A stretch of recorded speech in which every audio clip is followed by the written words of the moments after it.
The rain pounded against the windshield as I pulled into the driveway of my childhood home. After 3 months away at college, the familiar sight should have brought comfort. Instead, an unexplainable heaviness settled in my chest as I turned off the engine and sat in silence, watching droplets race down the glass. Something felt different. Wrong. I grabbed my overnight bag and made the dash to the front door, fumbling with my key, the same key I'd had since high school. The lock clicked open, but the sound felt foreign somehow, as if the house itself was telling me I no longer belonged. "Mom? Dad? I'm home," I called out, my voice echoing through the hallway. The house smelled different.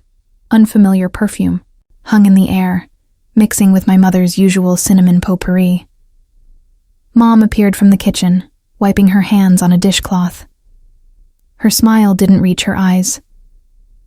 "Emma, you're early. We weren't expecting you until dinner. Before we continue, drop a comment. Where are you watching this from and what time is it there?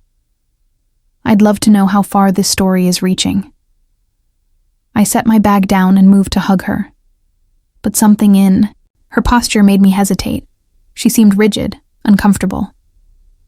"I finished my exam early and thought I'd surprise you." I glanced around. "Where's Dad?" "In the garage. He's organizing some boxes." Her eyes darted toward the stairs, then quickly back to me. "I'm going to put my stuff in my room," I said, already heading for the stairs.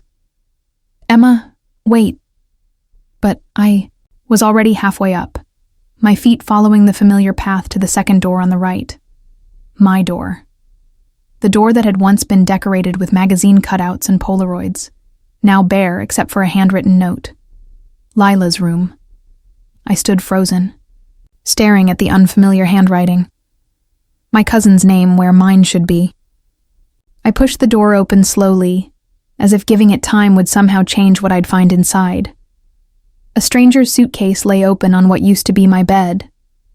My galaxy print comforter was gone, replaced by a cream-colored duvet I'd never seen before. The walls, once covered with my collection of concert tickets and art prints, were now bare, except for a single framed photo of my cousin Lila, with her arm around my mother at last year's Christmas dinner. My desk where I'd written college applications was now a vanity table with makeup scattered across its surface. The room still had the same dimensions, the same window that caught the morning light just right, the same creaky floorboard near the closet that I'd used to hide my diaries beneath, but it wasn't my room anymore. It was a hollowed-out version of the space that had held my childhood, my secrets, my tears, and my dreams. What the hell is this? My voice sounded strange to my own ears. Too high, too tight. Footsteps approached, behind me, and I turned to see my mother standing in the doorway, arms crossed protectively over her chest. "I was going to tell you when you arrived." "Tell me what? That you gave my room away?" "Space has been tight since your father's hours got cut back," she said, not meeting my eyes. "And Lila needed a fresh start after the breakup with Kevin. She's staying with us for a while." I heard voices downstairs, then the sound of the front door opening. A moment later, my cousin's voice floated up. "Aunt Carol, Uncle Dave, I'm back," my father's deeper voice replied, and then laughter, casual, comfortable laughter that felt like a betrayal. I pushed past my mother and made my way downstairs to find my cousin Lila standing in the entryway, shaking raindrops from her umbrella. The same cousin who used to roll her eyes whenever I spoke at family gatherings. The same cousin who once told me I tried too hard to be interesting when I shared my college dreams. "Oh, Emma!" Lila's surprise seemed genuine. "I didn't know you were visiting." My father emerged from the kitchen, coffee mug in hand, but froze when he saw me. "Emma, you're here early." "Apparently." I looked between them. "Were you planning to tell me that you'd given away my room, or was I supposed to figure it out when I showed up and had nowhere to sleep?" Dad glanced at Mom, who had followed me downstairs. "We thought you'd understand. You're rarely home these days, and Lila needed a fresh start. Yeah, I heard. I cut him off. Where are my things? There was an uncomfortable pause before Dad answered. We put your boxes in the garage. We tried to be careful with everything. You tried to be careful? With my entire life? The words came out sharper than I intended, but I couldn't soften the edge. You could have called. You could have asked. You could have treated me like I still matter to this family. Of course you matter, Mom said quickly. Don't be dramatic. It's just a room. Just a room. Just the place where I'd spent countless nights staring at glow-in-the-dark stars, mapping out constellations of dreams. Just the space where I'd cried myself to sleep after my first heartbreak. Just the four walls that had witnessed my transformation from child to young woman. Where am I supposed to sleep tonight? I asked, my voice barely above a whisper. We set up the pull-out couch in the den, Dad replied, gesturing toward the small TV room at the back of the house. We put fresh sheets on it this morning. I looked at the three of them, my parents avoiding my gaze, Lila shifting uncomfortably, but not offering to give up the room that was never hers to begin with. In that moment, I realized it wasn't just my bedroom that had been taken away. It was my place in their hearts. Somewhere along the way, I had become a visitor in my own family. I'm going to check on my things, I said finally, heading toward the garage. The garage was cold and smelled of motor oil and my father's forgotten woodworking projects. In the corner, stacked haphazardly, were cardboard boxes labeled Emma's stuff in my father's hurried handwriting. They looked like the aftermath of a yard sale. Things nobody wanted but couldn't quite bring themselves to throw away. I opened the top box. Inside were my high school yearbooks, science fair medals, and the collection of vintage cameras I'd spent years curating. Another box held my books, some with bent pages from being carelessly packed. A third contained clothes I'd left behind, now smelling of dust and garage. But it was the fourth box that broke me. Taped shut and labeled miscellaneous, it contained the secret things I'd hidden in my room.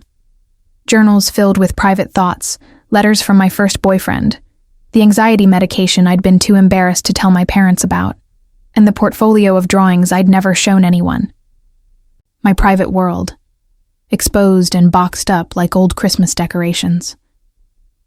I sat down on the concrete floor, a journal from my sophomore year clutched in my hands. The garage door was open just enough for me to see the rain still coming down, forming puddles in the driveway where I'd learned to ride a bike, where Dad had taught me to change a tire, where Mom had taken photos on prom night. The memory of those happier times only sharpened the pain of the present. I thought about going back inside, confronting them again, demanding an explanation that would make sense of this betrayal. But what would be the point? The truth was already clear. I had been replaced, forgotten, erased. I closed the box and stood up, brushing dust from my jeans. In the quiet of the garage, surrounded by the boxed-up fragments of my childhood, I made a decision. This wouldn't be my narrative anymore. I wouldn't be the daughter who came home to find herself forgotten. I would build something new, something entirely my own. I didn't sleep in the den that night. Instead, I checked into a motel on the edge of town, texting my parents a brief message. Staying with a friend instead. Will come by tomorrow to get some things. I ignored the series of confused texts that followed. The motel room was sparse and impersonal, but somehow felt more honest than the home I'd just left. At least here I wasn't pretending to belong. I sat cross-legged on the bed, opened my laptop, and began researching business programs I could add to my current degree. If I took summer classes, I could graduate early. If I worked harder than everyone else, I could build a future where I defined my own value. As the night deepened, rain still tapping against the window, I made lists and plans and promises to myself. By morning, my path was clear. I would return to the house one last time, gather what I needed, and then walk away. not in anger or spite, but in quiet determination. The next day, I parked in the driveway but left the engine running. This would be quick, purposeful. Dad opened the door before I could knock. "Emma, about yesterday. I just came for some of my things," I said, moving past him toward the garage. "Your mother and I thought it would be better for everyone if Lila stayed in your old room. We didn't think you'd mind since you're away at school most of the time." I nodded, as if this made perfect sense, as if it wasn't a devastating revelation about where I stood in their lives. "It's fine, Dad. I understand." I gathered what I needed: my journals, my portfolio, a few keepsakes that couldn't be replaced. The rest could stay in those cardboard boxes, gathering dust. Those remnants of my past no longer defined me. Mom appeared at the garage door as I was closing the trunk of my car. "You're not staying for lunch? I made your favorite pasta salad." The invitation felt hollow, like an obligation rather than a desire for my company. "I have to get back to campus. I have a project due." "When will we see you again? Spring break?" I looked at her, really looked at her, wondering when the distance between us had grown so vast. "I'm not sure. I'll be taking extra classes this summer." "Oh." She seemed surprised but not particularly concerned. "Well, call when you can." I hugged her briefly, then my father, feeling the awkward stiffness in their embraces. As I pulled out of the driveway, I caught a glimpse of Lila watching from the upstairs window, my window, her expression unreadable from a distance. That was the last time I went home for nearly 2 years. At university, I transformed my pain into purpose. I switched my major from English literature to business administration, with a minor in computer science. I stopped posting on social media, disconnected from family group chats, and poured myself into learning everything I could about financial technology. The world of algorithms and investment strategies became my new sanctuary, one that couldn't be given away without my permission. My roommate, Priya, watched my metamorphosis with concerned eyes. "You never go home on weekends anymore," she observed one night as I hunched over my laptop, coding until my eyes burned. "I'm busy," I replied without looking up. "For 2 semesters straight?" I finally met her gaze. "Some places stop being home when you realize you're the only one trying to belong there." She didn't push further, but sometimes left cups of tea beside my keyboard, or forced me to take breaks when I'd been working for too many hours straight. Small kindnesses that reminded me not everyone in my life saw me as disposable. In my junior year, I developed an idea for my entrepreneurship class that started as nothing more than a pain-fueled fantasy. What if there was a platform that connected small business owners with microloans from individual investors? Not the predatory payday loans that trapped people in endless cycles of debt, but ethical financing with transparent terms, focused on underserved communities who traditional banks often ignored. My professor, Dr. Rivera, saw something in my presentation that even I hadn't fully recognized. "This isn't just a class project, Emma," she said, keeping me after class. "This could be a real business. Have you considered applying for the innovation grant?" I hadn't. In fact, I hadn't considered that my ideas might have value outside the safe confines of academia. But Dr. Rivera believed in me, something that felt foreign and frightening after so long without it. With her mentorship, I applied for the grant. When the email arrived announcing I'd been selected, I almost deleted it, certain it was a mistake. But it wasn't. Someone had looked at my work and deemed it worthy of $25,000 in seed funding. That night, my phone buzzed with a text from my mother. "Thinking of you. Call when you can." I stared at the message, wondering if I should share my good news. 3 months had passed since our last awkward conversation. What would I even say? "Hey, remember me? Your daughter who you replaced with my cousin? Well, I just won a grant to start my own company." I put the phone down without responding. Some achievements are too precious to share with those who didn't believe in your potential. Instead, I channeled that validation into building something real. I assembled a small team of like-minded students, Priya with her marketing brilliance, Theo with his legal background, and Jin, a graduate student in computer science who could build the secure platform we needed. We worked nights, weekends, between classes, fueled by cheap coffee and expensive dreams. We called our company Lift Fund. Our mission: to create economic opportunities in communities traditionally excluded from fair financial services. Our logo, a simple paper airplane, symbolized how small investments could help ideas take flight. 6 months after winning the grant, we secured a spot in a prestigious business accelerator program. The program provided office space, mentorship, and most importantly, connections to potential investors. I dropped to part-time status at university, determined to see this through. My parents noticed my absence at family gatherings, of course. The obligatory holiday calls became increasingly strained. "You missed your cousin Lila's engagement party," Mom said during our brief Christmas call, disapproval evident in her tone. "I had a deadline," I replied, which wasn't entirely untrue. I'd been preparing our pitch for our first major investor meeting. "You always have deadlines these days. Your father and I barely hear from you." I swallowed the irony of her complaint. "How is Dad?" I asked, changing the subject. "Struggling, to be honest. The hardware store had another round of layoffs. He's only working 3 days a week now." A flicker of concern lit within me. "Are you two okay financially?" "We're managing," she answered in the way parents do when they don't want their children to worry. "Lila helps with rent when she can." So Lila was still living in my old room. Of course she was. "I could send some money," I offered, surprising myself. No. That's not why I mentioned it. You need to focus on school. Just try to call more often, okay? Your father misses you." After we hung up, I sat in my small apartment, staring at the business plan spread across my kitchen table. The irony wasn't lost on me. I was building a company to help people access financial resources, while my own family was struggling. But something held me back from reaching out more directly. Pride, perhaps. Or the lingering ache of betrayal that hadn't fully healed.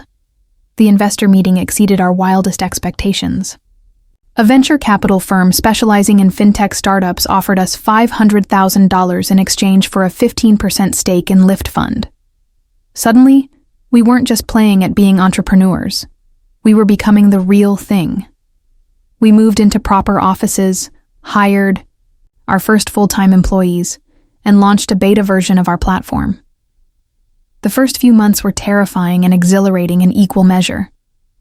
I worked 18-hour days, slept on the office couch more nights than I care to remember, and learned to navigate the complex worlds of financial regulations and technology infrastructure. Meanwhile, my connection to home continued to wither. I missed my grandmother's 80th birthday because we were in the middle of a critical software update. I forgot to call on my mother's birthday until 3 days later. When I finally reached out, my father answered instead. "She's out with Lila," he said, his voice unusually formal. "Wedding dress shopping." "Lila's getting married?" I asked, though I vaguely remembered my mother mentioning an engagement months ago. "In June. The invitation was sent to your apartment. Didn't you get it?" I glanced at the stack of unopened mail on my counter. "I must have missed it. Work has been crazy." A heavy pause filled the line before he spoke again. "What exactly are you doing out there, Emma? Your mother says you're running some kind of company now?" "Something like that," I replied, unwilling to share the details of what had become the most important part of my life. "It's a financial technology startup." "Sounds fancy," he said, and I couldn't tell if it was pride or dismissal in his tone. "Well, I should go. I'll tell your mother you called." After hanging up, I dug through the mail until I found Lila's wedding invitation, addressed in elegant calligraphy. Inside was a handwritten note. "I hope you can make it, Emma. Family." should be together for important moments. Lila. Family. The word felt hollow now, like a shell that had lost its inhabitant. I set the invitation aside, unsure whether I would attend. Lyft Fund continued to grow. We expanded from 5 employees to 15, then 30. Our platform gained traction in communities across 3 states. Local business journals began to take notice of our success, and I gave my first newspaper interview as CEO. I was careful to keep a low profile in the photos. No full face shots, minimal personal details. Something in me wasn't ready for that level of visibility, especially in case anyone from home might recognize me. I wasn't hiding exactly, but I wasn't broadcasting my success either.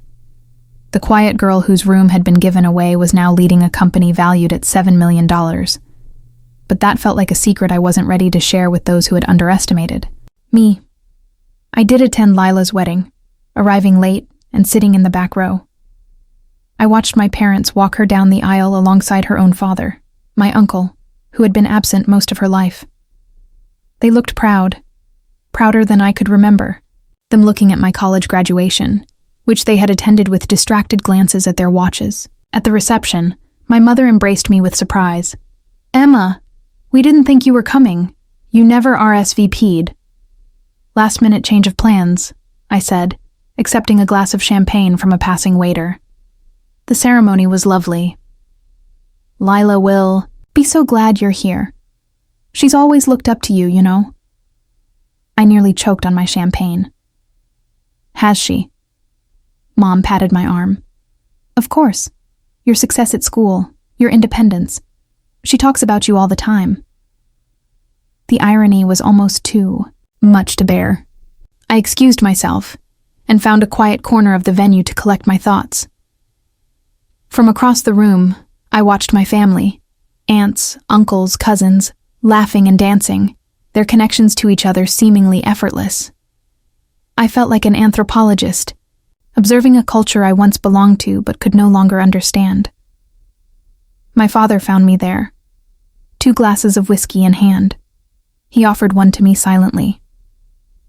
"Thanks," I said, accepting the peace offering. "You look well," he observed after a moment.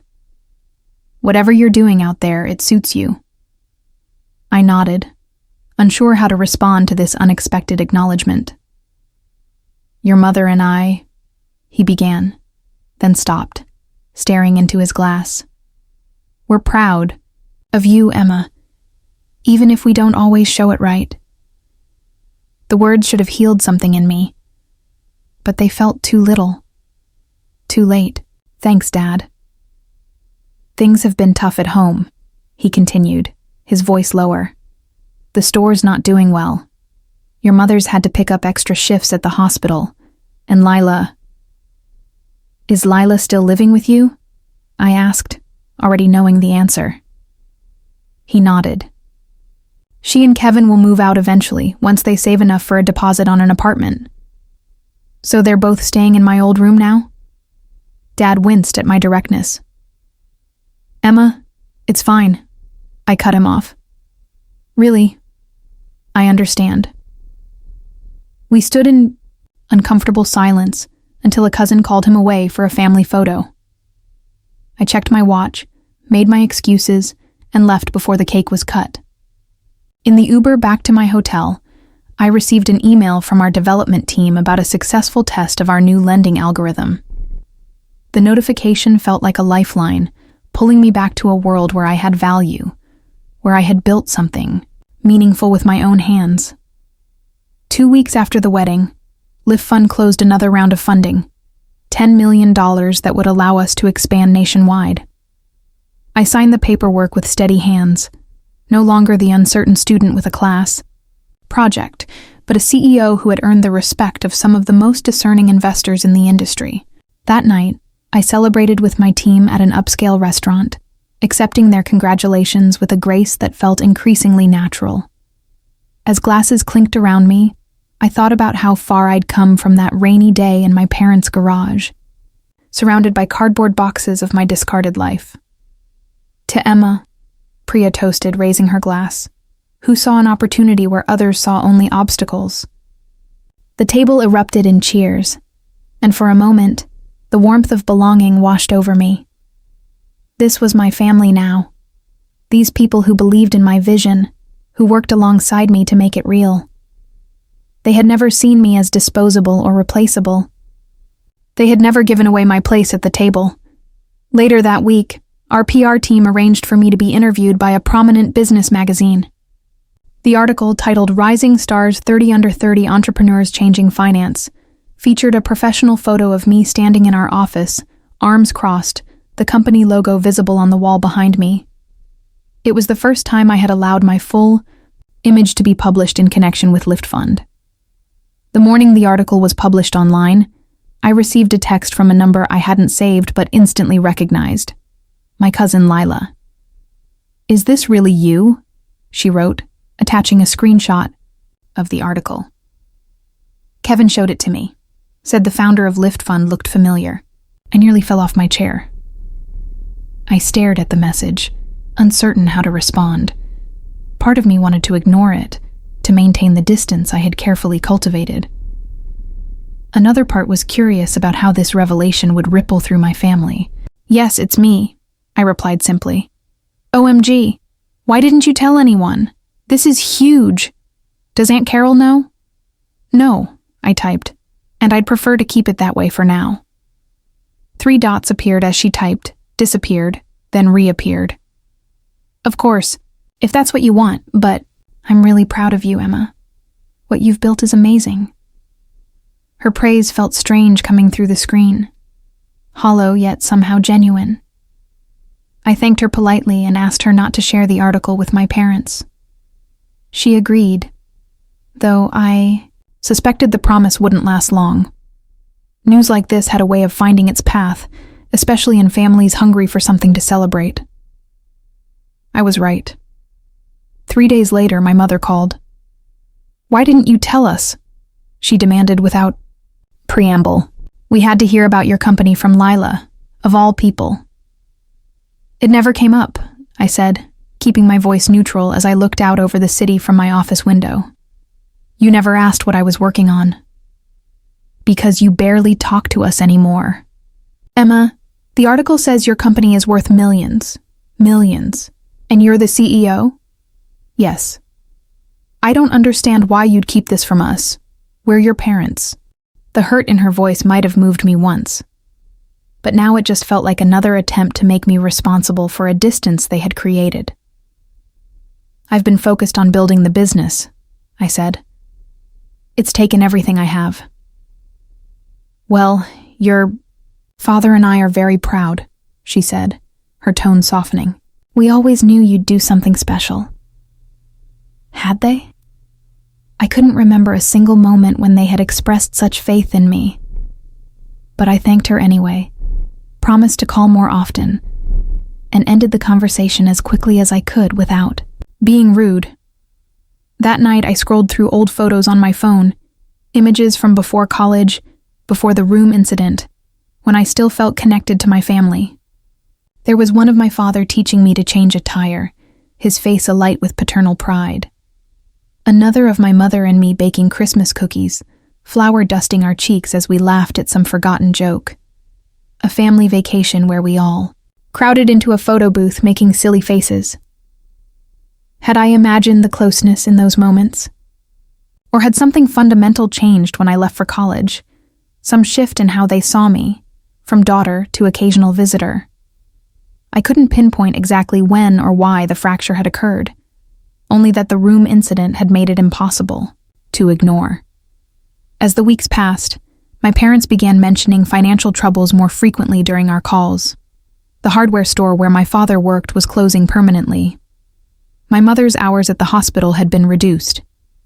They were struggling to make mortgage payments, and Lila and Kevin, still living with them, weren't contributing as much as expected. I listened to these concerns with a strange detachment, as if hearing about strangers' problems. Part of me wanted to offer help immediately, to be the daughter who swooped in to save the day. But another part, the part that still remembered standing in the hallway staring at my cousin's name on my bedroom door, held back. Have you looked into small business loans? I asked during one such conversation. To start something new? The banks won't touch us, my father replied. Not with our credit score after the medical bills from your mother's surgery last year. There are alternative lending options, I said carefully. Companies that specialize in helping people. Traditional banks won't serve. Like those payday loan sharks? No thanks. Not all of them are predatory, I insisted. Some are actually trying to make a difference. If you know of something legitimate, we'd be grateful for the information, my mother interjected. We're running out of options, Emma. I told them I'd send some resources, and after hanging up, I sat for a long time staring at my computer screen. Lift Fund had helped hundreds of small business owners start over, rebuild, recover from setbacks. Our mission was to serve people exactly like my parents, people with potential and determination who just needed someone to believe in them when traditional institutions wouldn't. But could I separate my professional mission from my personal history? Could I view their application with the same objective criteria we applied to everyone else? I didn't know. But as CEO, I had the power to find out. The next morning, I called our head of customer operations. If an application comes in from David and Carol Bennett in Millfield, route it directly to me, I instructed.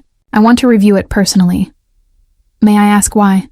She questioned, clearly surprised by such specific directions from the CEO. It's a special case, I replied. Just trust me on this. 2 weeks later, they applied.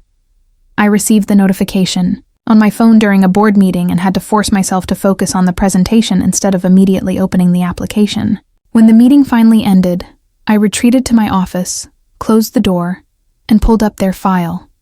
The application was straightforward. They wanted to open a small home goods store, leveraging my father's years of hardware experience and my mother's eye for design.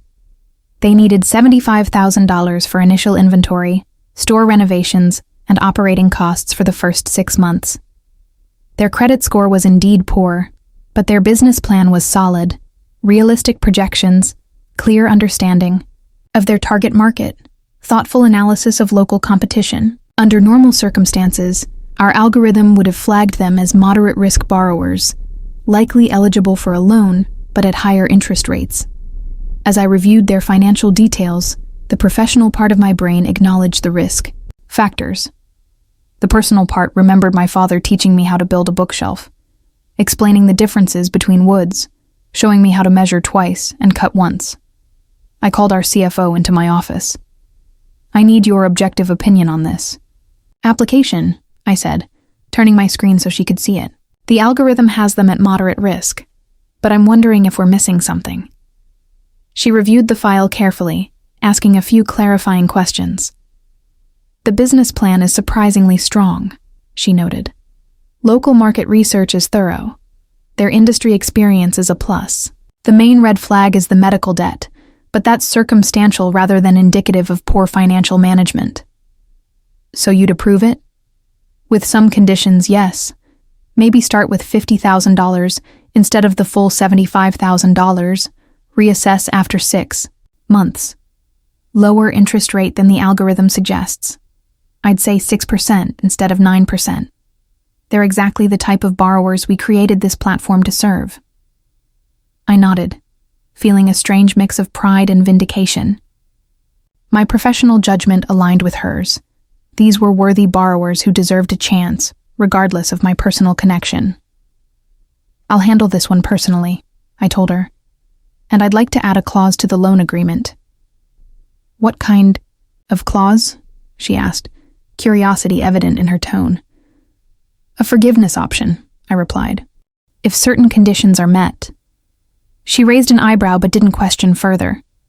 As CEO, I had the authority to make such decisions, even if they were unusual. After she left, I drafted the approval letter myself, setting terms that were fair, but not preferential.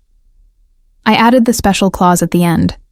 The loan would be eligible for full forgiveness after 3 years of on-time payments, if the borrowers could demonstrate that their business had created at least 3 new jobs in the community. I signed the letter not as Emma Bennett, their daughter, but as E.B. Wilson, the professional name I'd adopted when Lift Fund was incorporated. They wouldn't know the money came from me. They wouldn't know that their daughter was now in a position to give them the second chance they needed. The approval was sent through our standard channels, with instructions to expedite the process. Within 3 days, the funds would be in their account, and they could begin building their new business, unaware that it was made possible by the daughter whose room they had given away. I didn't tell any of my colleagues about my personal connection to the loan. I simply monitored the account from a distance, watching as the funds were transferred, then as the first payment came in right on schedule. I wondered if they would contact us with questions or concerns, but the process went smoothly. They were model borrowers, at least in the beginning. 3 months after approving their loan, I received a notification that they had missed a payment. This wasn't unusual for new businesses. Cash flow could be unpredictable in the early stages. Our standard procedure was to reach out with a courtesy, call, offer flexibility, and work with borrowers to adjust terms if necessary. I should have let our customer service team handle it, but curiosity got the better of me. I wanted to hear their voices, to understand what was happening in their lives now that they were business owners. Under the pretense of a routine check-in, I called the number listed on their application. My mother answered. Bennett Home Essentials. How can I help you? I hesitated, momentarily thrown by the sound of her voice in this context. Hello, this is Elizabeth Wilson from Lift Fund, I said, using my professional name. I'm calling about your recent loan payment. Oh, her voice immediately tensed. Yes, I apologize for the delay. We've had some unexpected expenses this month. We understand that running a small business comes with challenges, I said, slipping easily into my professional persona. I'm calling to see if we can help adjust your payment schedule to better suit your current situation. That's very kind of you, she replied, surprise evident in her tone. Most lenders aren't so understanding. Lift Fund isn't like most lenders, I said, the words coming automatically after countless investor pitches and press interviews. We're committed to your success. Well, we're grateful. The store is actually doing well, better than expected in terms of sales. But we had to replace the heating system in our home, which wiped out our emergency fund. Home. The word hung between us, loaded with unspoken history. I pictured their house, my childhood house, with its creaky stairs and the kitchen window that never quite closed properly. Had they fixed the loose banister yet? Was my old room still Lila's? Or had she and Kevin finally moved out? Ms. Wilson? Are you still there? I cleared my throat. Yes, sorry. I was just reviewing your file. I see that your business plan projected profitability within the first year. Is that still on track? We think so, she said, sounding more confident. We've already exceeded our sales targets for the first quarter. David, my husband, has a real talent for connecting with customers, and our location has better foot traffic than we anticipated. That's excellent news, I said, genuinely pleased despite the complicated emotions swirling beneath my professional veneer.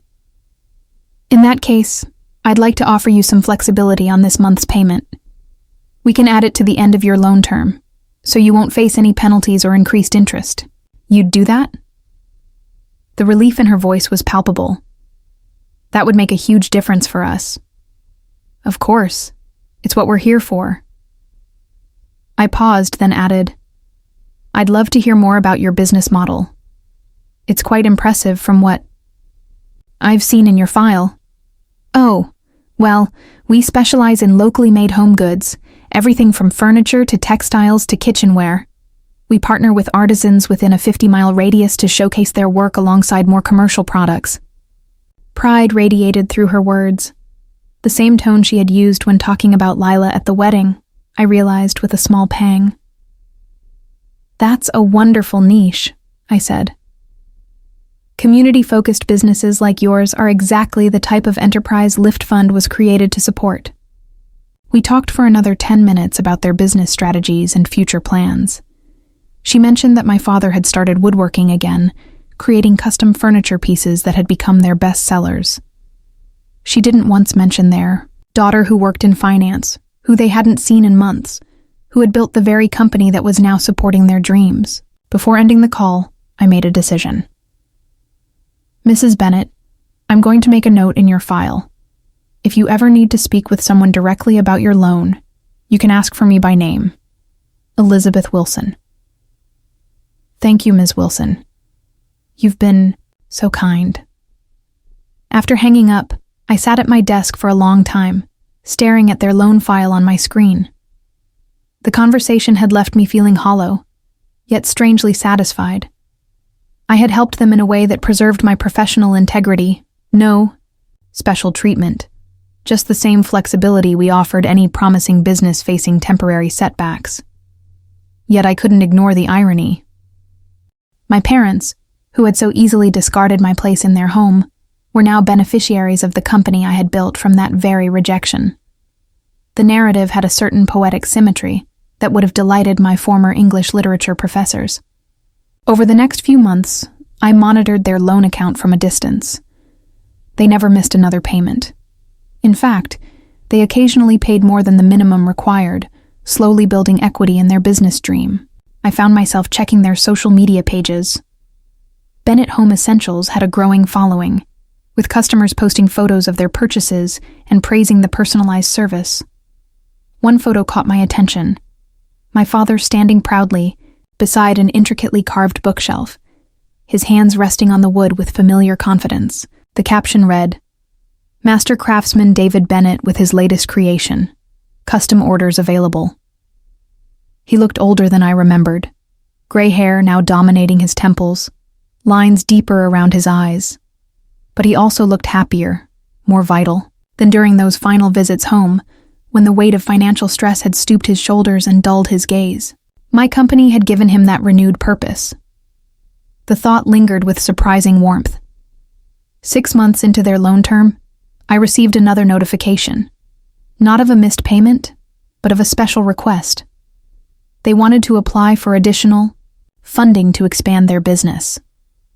The application included financial statements proving their growth exceeded projections, alongside a detailed plan for the expansion. Leasing the vacant storefront next door, hiring 2 part-time employees, and increasing their inventory of local artisan goods. Our lending algorithm rated them as low risk now, their consistent payment history and strong sales figures overriding the previous credit concerns. They qualified for the additional $30,000 they requested with a lower interest rate than their initial loan. I approved it immediately, adding a note to expedite the process. This time, I resisted the urge to call them myself. 2 weeks later, my phone rang with an unfamiliar number. I almost sent it to voicemail. I was preparing for an important investor meeting, but something compelled me to answer. Emma Bennett speaking. Ms. Bennett, this is Carol Bennett from Bennett Home Essentials in Millfield. I'm trying to reach someone at Lift Fund. My mother's voice, formal and businesslike, sent a jolt through me. She didn't recognize me. Of course she didn't. We hadn't spoken on the phone in nearly 3 months, and she was expecting to reach Lift Fund's customer service line, not the CEO directly. Yes, this is Lift Fund, I said, keeping my voice steady. How can I help you? Oh, I was told to ask for Elizabeth Wilson, but perhaps you can help me. We recently received approval for an expansion loan, and I wanted to personally thank whoever reviewed our application. The terms are incredibly fair, and the funding came through much faster than we expected. Elizabeth Wilson, my professional alias. The name I had given her months ago during our first conversation. I had a choice to make in that moment, continue the charade or reveal myself. The professional thing would be to simply transfer her to our customer relations department with some pleasant corporate phrase about valuing her business. Instead, I took a deep breath and said, Mom, it's me, Emma. Silence stretched between us, so complete I could hear her breathing. The small gasp as recognition dawned. Emma? What? I don't understand. You work for Lift Fund? I don't work for Lift Fund, Mom. I founded it. I'm the CEO. Another long pause, then, the CEO? But the woman I spoke with months ago, Elizabeth Wilson. That was me, I confirmed. I use E.B. Wilson professionally. Why didn't you tell us? Her voice had shifted from confusion to something harder to define. Hurt, perhaps, or embarrassment. All this time, we've been borrowers from your company, and you never said a word. Would it have mattered?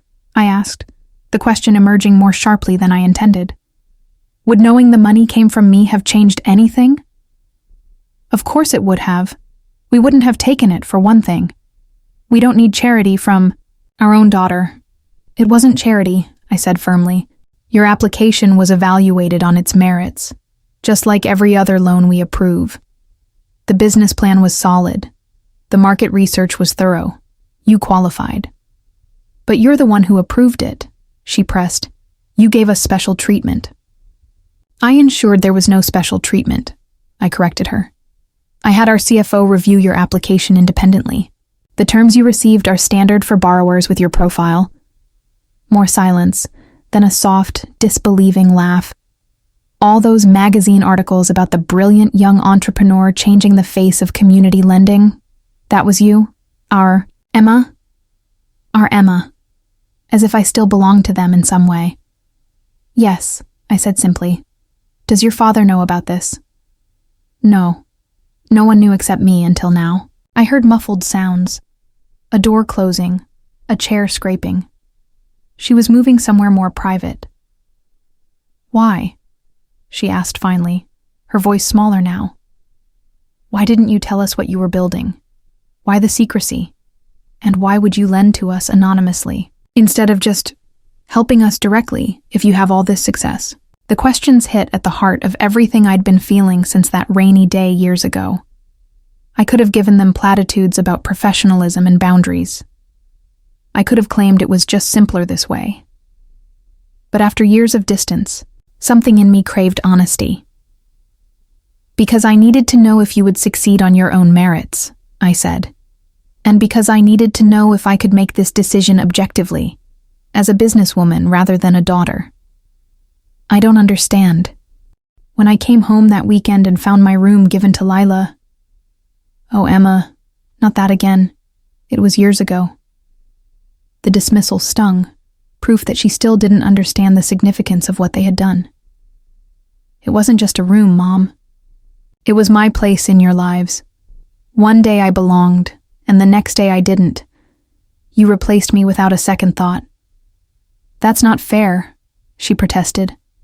We were helping Lila through a difficult time, and I needed to know if I could help. You through a difficult time without letting our history cloud my judgment, I continued, refusing to be derailed. I needed to prove to myself that I could be professional, even when it came to family. So this was some kind of test? For us or for you? Maybe both, I admitted. But the result is the same. You got the funding you needed on fair terms, from a reputable lender, and I learned that I can separate my personal feelings from my professional responsibilities. Another long pause filled the line before she spoke again. You've built something remarkable, haven't you? This company of yours. For the first time, I heard genuine admiration in her voice, the kind I'd always wanted from her but had stopped expecting years ago. Yes, I said. I have. And we never knew. We never asked enough questions to find out. Regret colored her words. We thought you were just working some corporate job in the city, focused on your career like any young person. We had no idea. You were building an entire company. You didn't ask, I said simply. No, she acknowledged. We didn't, and that's on us. The admission hung between us, laden with years of unspoken disappointments and missed connections. Your father should hear this from you, she said finally. Will you hold while I get him? I agreed, using the moment to collect myself. Through my office window, I could see the skyline of the city where I had rebuilt my life, where I had transformed rejection into resilience Part of me wanted to hang up, to maintain the professional distance that had protected me for so long. But another part, the part that had kept my parents' loan application on my desk instead of delegating it, wanted this circle to close. "Emma?" My father's voice, gruff with confusion. "Carol says you're the one behind our loan? That you run Lyft Fund?" "Yes, Dad." "But that's a multi-million-dollar company. We read about it in the business section." $7 million at last valuation, I confirmed. "We're closing another round of funding next month that should take us to 15. A low whistle. "And you did this? Our Emma?" There it was again, that possessive phrase. Our Emma. As if they could claim some ownership of what I had built from the ashes of their rejection. "I did," I said, "with a team of brilliant people who believed in the vision." "Why didn't you tell us?" he asked, echoing my mother's earlier question. "Would you have believed me if I had?" I countered. "Would you have understood what I was building?" I don't know," he admitted. "Probably not. It's hard to imagine our little girl running a company that size." "I stopped being your little girl a long time ago, Dad." "I'm beginning to see that," he said, his voice softening. "Emma, we owe you an apology. Not just for the room thing, though. God knows that was badly handled. But for not seeing who you were becoming, for not asking the right questions. The apology, unexpected and unpolished, caught me off guard. I had prepared myself for defensiveness, for justifications, even for anger at my deception. I wasn't prepared for humility. "The store is doing well," he continued when I didn't immediately respond. "Better than we dreamed. And now we find out. It's all because of you, because you believed in us when the banks wouldn't." "The store is doing well because you and Mom are good at what you do," I corrected him. "The loan just gave you the opportunity to prove it." "An opportunity we wouldn't have had without you," he insisted. "And now we have 2 part-time employees, with plans to hire a full-time manager by year's end. We're creating jobs, Emma, making a difference in the community, just like you are with your company." Pride warmed his voice. Pride in their accomplishment. But also, I realized with surprise, pride in mine. "I'd like to see it sometime," I said, the words emerging before I could reconsider. "The store." "You would?" Excitement replaced the uncertainty in his tone. "We'd love that. Your mother has been talking about redecorating the office, and now that we know you're a hotshot CEO, we'll have to really spruce it up." I laughed despite myself. "No need for that. I'd just like to see what you've built." "What about this weekend?" he suggested eagerly. "We could show you around, take you to lunch, catch up properly." The invitation hung between us, weighted with all the weekends I had declined over the years, all the family gatherings I had missed, all the distance I had carefully maintained. "I'd like that," I said finally. After we hung up, I sat at my desk for a long time, staring at the framed photo of our team at the last company retreat. We were gathered around a campfire, faces illuminated by the warm glow, glasses raised in a toast to our shared vision. Family of choice, bound by common purpose rather than blood. I ran my finger along the edge of the frame, thinking about the family I had been born into, the one I had distanced myself from, the one that was now reaching back across that distance with newfound respect. Could we build something new from the ashes of what had been broken? I didn't know. But for the first time in years, I was willing to find out. That weekend, I drove back to my hometown, following the familiar route that I had avoided for so long. Main Street had changed. New, storefronts, a trendy coffee shop where the old pharmacy had been, fresh paint on the municipal building.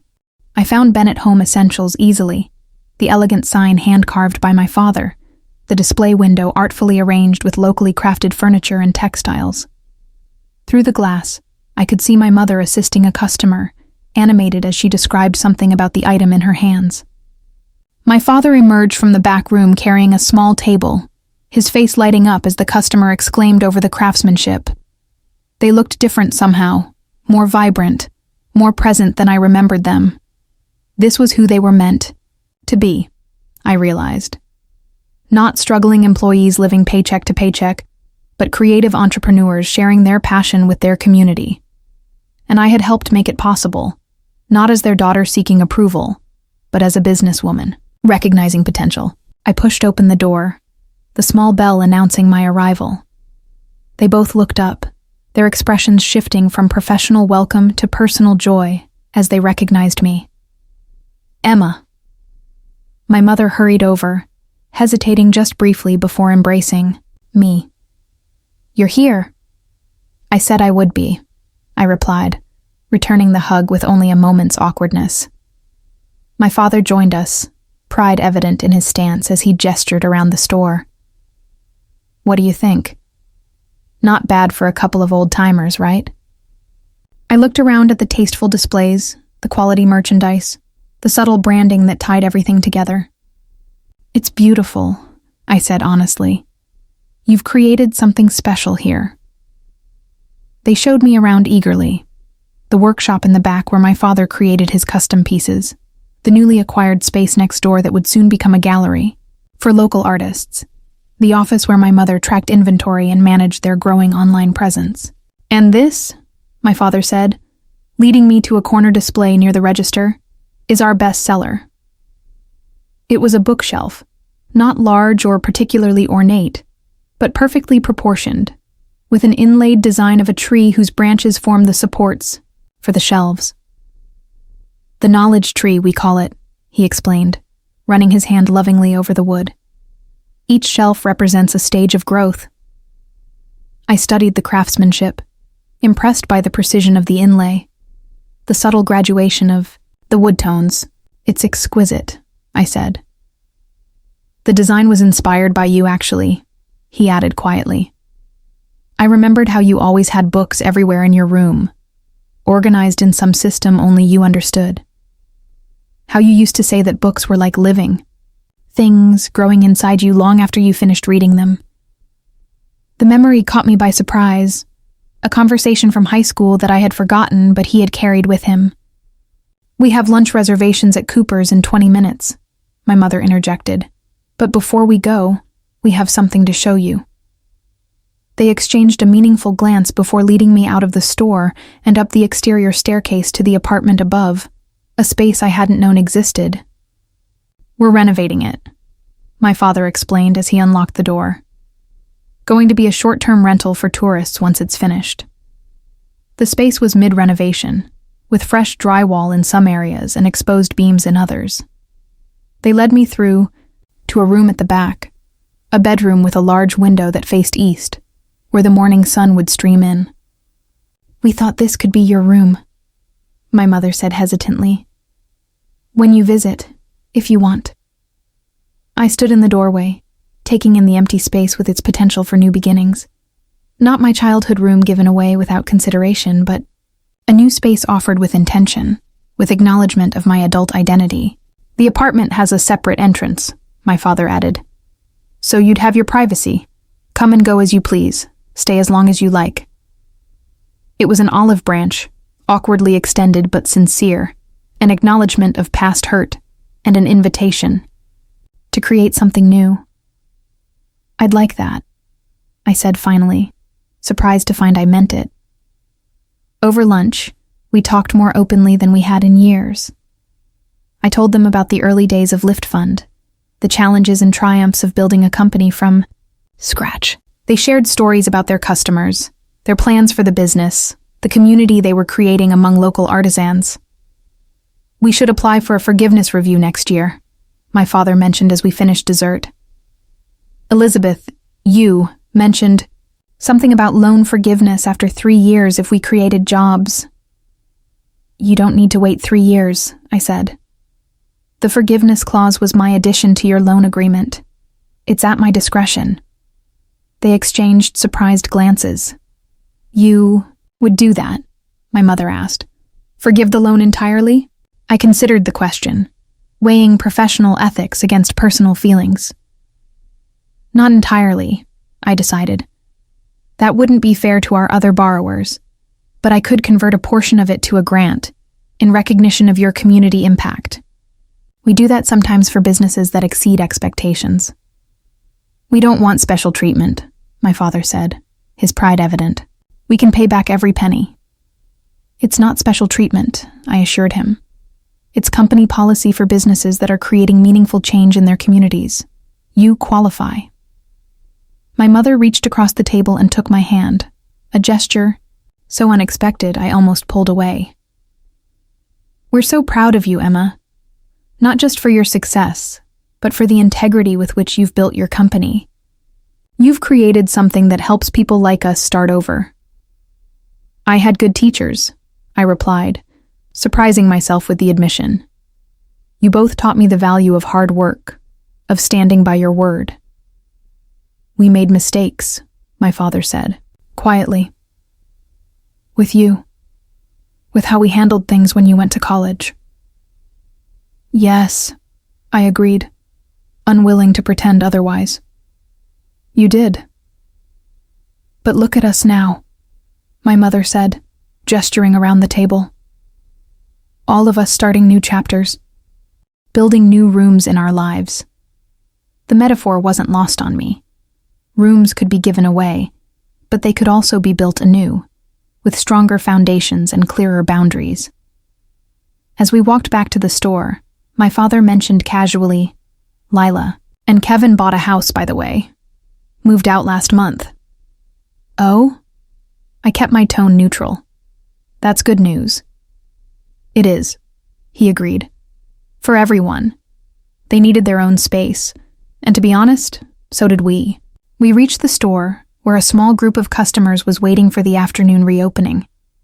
My parents excused themselves to unlock the doors, moving with the practiced synchronicity of longtime partners. I watched them greet their customers, proud of what they had created together, proud of my own part in making it possible.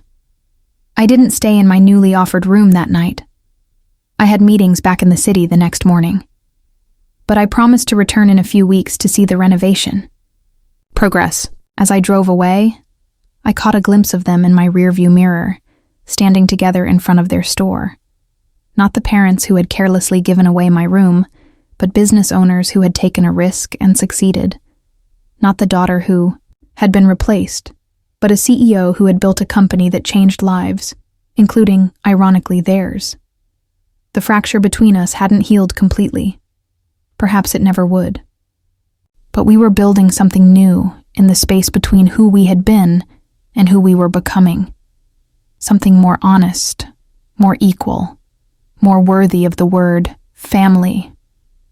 I had built a company in the shadow of a lost room, and in doing so, I had created a space large enough to hold both the pain of the past and the possibility of the future. A space where we could all perhaps finally belong,